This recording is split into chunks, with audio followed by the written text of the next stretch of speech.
Olá pessoal, tudo bem? Bem-vindos ao canal Michael Jackson Vivo. No episódio anterior, vimos dicas de que Michael estaria vivo, assim como muitos também acreditam, como seus amigos Akon e Ted Riley. Ted chegou a colocar no seu Twitter: se as pessoas podem achar que Elvis ainda está vivo, por que eu não posso pensar que Michael ainda está vivo? Disse também que Akon é meu amigo e nós pensamos igual, sugerindo que Akon também acreditava que Michael estava escondido e voltaria. Mas fica a pergunta: se Michael realmente está vivo, por que ele não apareceu até agora? Muitos de vocês podem dizer: não, Michael não seria capaz de abandonar os filhos. Mas já vimos no episódio anterior que seus filhos estariam cientes. Mas o que o teria levado a tomar tal atitude? Será que ele simulou a própria morte apenas para ter um pouco de paz? Eu acredito que se ele queria apenas descanso, poderia ter usado seus sósias enquanto tirava umas férias. Mas não. Como disse a própria Baba Vanga, muitas coisas levaram ele a fazer isso. Coisas muito sérias o fizeram a tomar essa atitude. Ou você continua achando que ele era um louco excêntrico ao colocar lenços em seus filhos para não serem reconhecidos? Michael estava tentando protegê-los, e simular a sua morte poderia ser uma solução. Não está entendendo? Eu vou explicar. Michael incomodava muita gente, e se tem algo que ele não suportava era maus tratos, principalmente com as crianças. Todos sabem como ele sofreu na infância, e ele tentava, através de suas ações humanitárias, músicas e vídeos, protegê-las. Você se lembra o que Michael disse no telefone no dia anterior à sua morte? Que havia um grupo de pessoas que queria se livrar dele e que não era governo, era mais que governo? Era uma rede muito grande e poderosa. E não foi só para o empresário Dieter Wisner para quem Michael teria falado sobre estarem atrás dele. Ted Riley chegou a contar que acreditava que o rei do pop foi assassinado. Ele disse que o astro comentava que temia ser vítima de pessoas que queriam o ver morto. Ele me disse algumas vezes. Dizia que pessoas queriam matá-lo. Ele tinha até alguns nomes de pessoas que queriam isso, disse o produtor. Quando soube da morte de Jackson, a primeira coisa que Riley fez foi ligar para a família Jackson e alertá-los sobre a possibilidade de o cantor ter sido vítima de assassinato. Michael também falou para LaToya que esta achava que estavam atrás dele por causa do catálogo de músicas do Michael. Mas será que isso foi o único verdadeiro motivo? Na verdade, muita gente queria a cabeça do Michael. Você sabia que Michael foi fichado pela polícia secreta alemã, a Stasi? Isso aconteceu em 1988, um ano antes da queda do Muro de Berlim. Michael se apresentou na fronteira do muro que separava a Alemanha Ocidental da Oriental. A equipe de Michael soube que do outro lado do muro havia um público 10 vezes maior e providenciaram equipamentos de iluminação e sons extras para serem vistos e ouvidos do outro lado. A Stasi espionou o show preocupado que os jovens dissidentes poderiam pedir que o muro de Berlim fosse derrubado, e isso foi visto como uma ameaça potencial de segurança. Muitos acreditam que aquele momento ajudou a pavimentar o caminho para o fim do muro, que iria cair um ano depois. Mas isso não é nem a ponta do iceberg. Nos últimos tempos têm vindo à tona os arquivos de Jeffrey Epstein, a quem Michael teria conhecido e recorrido em 2002 em busca de ajuda jurídica e financeira para o seu processo contra a Sony. E provavelmente Epstein deve ter oferecido seus serviços, ao qual Jackson deve ter recusado piamente. Uma das vítimas de Epstein, Johanna Schulberg, confirmou que Michael esteve em sua mansão, não na ilha, e que não participou de nada. Na verdade, Michael deve ter saído revoltado com o que Epstein fazia e talvez o tenha ameaçado. E Jeffrey deve ter retrucado que se Michael abrisse a boca, ele acabaria com seus filhos e sua carreira. Uma das cúmplices de Epstein era a apresentadora Oprah Winfrey, que frequentava assiduamente as festas da ilha privada. Michael, que confiava em Oprah, acredito ter confidenciado a ela que iria denunciar o Epstein. E Oprah, fazendo jogo duplo, contou a Epstein as intenções de Michael. Resolver então incriminar Michael naquilo que ele mais prezava, o amor pelas crianças. Oprah se aproveitou disso e financiou o documentário Live in Neverland, acusando-o de pedofilia com a intenção de denigrir sua imagem e coagi-lo a se calar. Como eu disse, Michael deve ter descoberto as tramóias de Epstein e o tráfico e o abuso sexual infantil não eram as únicas maldades que Epstein fazia. Alguns frequentadores da ilha deviam considerar como a ilha da fantasia, onde eles podiam realizar todos os seus sonhos mais sórdidos. Mas para mim era mais a ilha dos horrores. Essas crianças não serviam apenas para atos sexuais. Elas também serviam de cobaias para seus experimentos em seu laboratório na ilha. As meninas eram engravidadas e o embrião era modificado geneticamente para que se produzissem novos fenótipos humanos. Nos documentos de Epstein, tinha o relato de uma menina que engravidou várias vezes e também chegou a ter alguns abortos. Mas assim que os bebês nasciam, eram arrancados dela e não se sabe para onde eram enviados depois.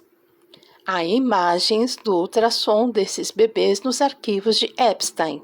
Haviam também relatos de canibalismo com bebês e rituais de sacrifício. Epstein comprou 1.500 litros de ácido sulfúrico concentrado para sua ilha privada Little St. James, talvez com a intenção de sumir com vestígios dos crimes mais brutais em sua ilha. Em algumas garagens haviam várias máquinas da Caterpillar, como escavadeiras que deviam ser usadas para enterrar algumas provas, já que acredito que as físicas eram dissolvidas. Ele também registrava tudo o que acontecia na ilha em seus HDs. As pessoas que eles traziam para a ilha eram sequestradas em todos os países, inclusive no Brasil. Mas como elas entravam na ilha sem que ninguém visse? Havia um alçapão com acesso a uma escada que dava direto no mar. Portanto, as pessoas entravam e saíam da ilha por esse acesso, sem que ninguém tivesse conhecimento.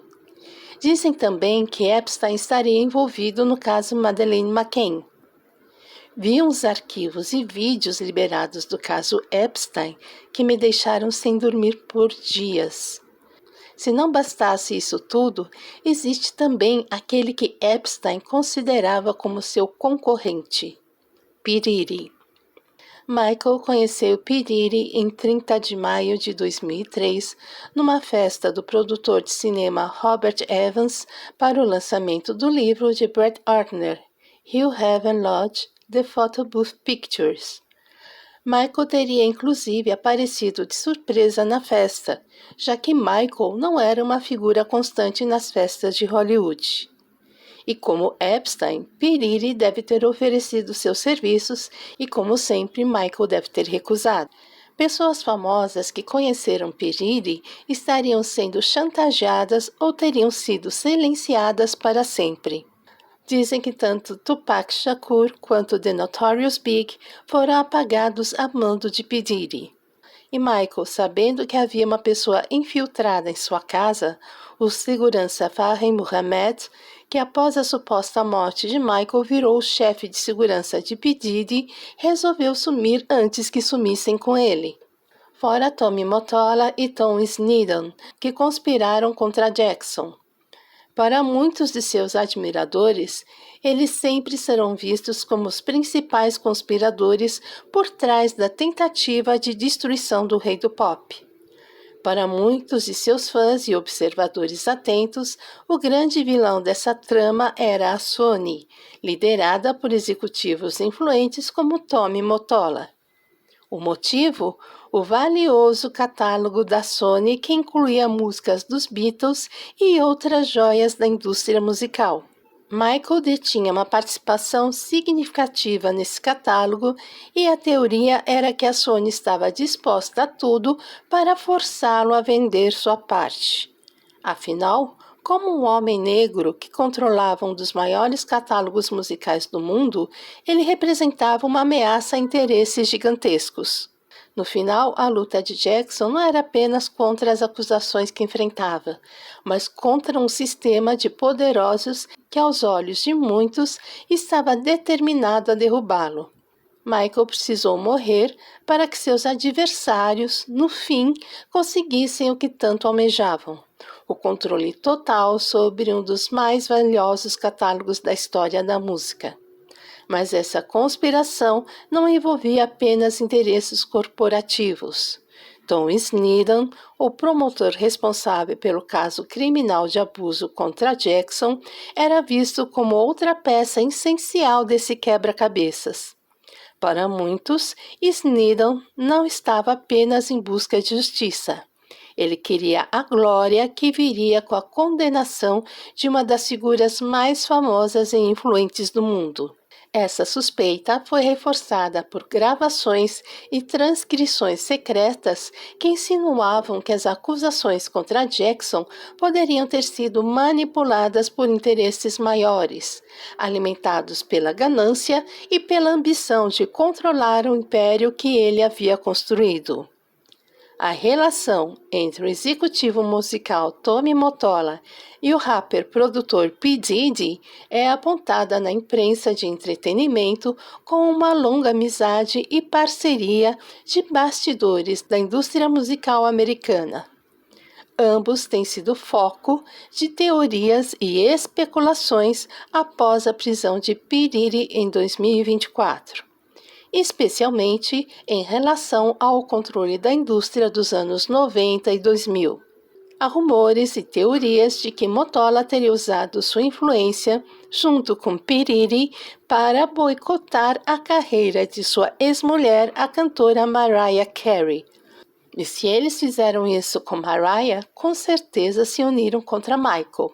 Agora imagina Michael no fogo cruzado contra Epstein, P. Diddy, Tommy Mottola e Tom Sneddon. Imagine Michael sendo chantageado e ameaçado por todas essas pessoas por vários anos e o desespero em proteger seus filhos e temendo por suas vidas e pela própria vida. O que você faria? Lembrando que nos Estados Unidos não é proibido forjar a própria morte.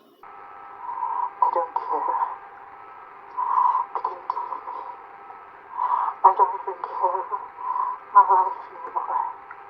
I just want my children to be okay. My angels.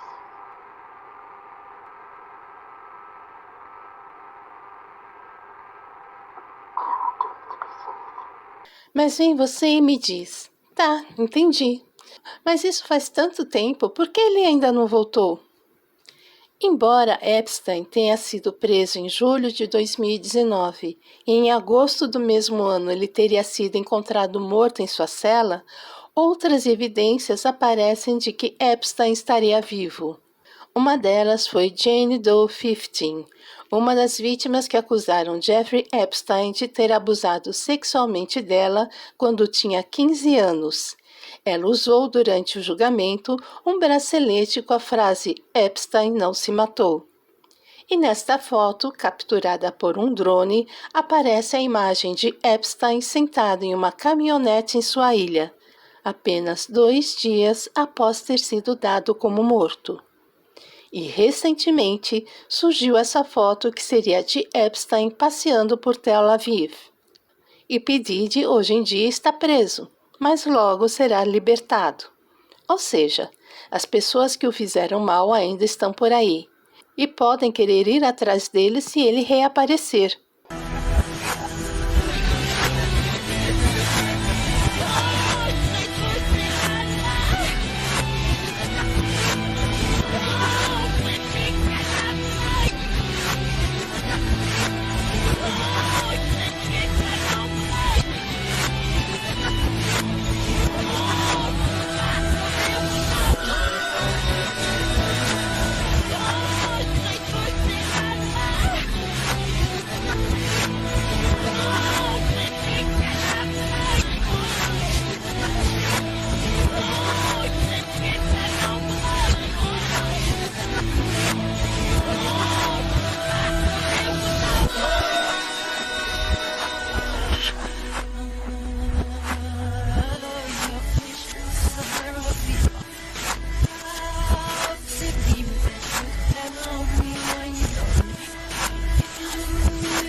E aí, você voltaria?